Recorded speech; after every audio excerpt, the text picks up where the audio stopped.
غریب کی خدمت جس مقام پر پہنچاتی ہے نا، عبادت وہاں نہیں پہنچاتی. میں نے ایک بات سن رہا تو ڈاکٹر صاحب رحمۃ اللہ علیہ کہ اگر تمہارے پاس، اس کا مفہوم ایسا تھا کہ اگر تمہارے پاس کوئی شخص اپنی پریشانی لے کے آئے اور تمہارے پاس اس کی پریشانی دور کرنے کے وسائل ہیں اور تم اس کی پریشانی دور نہ کرو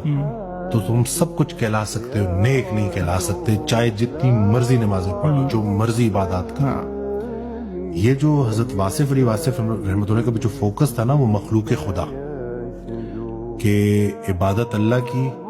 محبت اللہ کے حبیب صلی اللہ علیہ وسلم کی، خدمت انسان کی، اور غریب کی خدمت جس مقام پر پہنچاتی ہے نا، عبادت وہاں نہیں پہنچاتی. عبادت بیسک ٹریننگ ہے کہ آپ کو بہترین انسان بنایا جائے جو کہ اللہ کے ساتھ ہم وقت کنیکٹڈ ہے، اور پھر وہ اللہ کے بندوں کے لیے آسانی کریٹ کرے.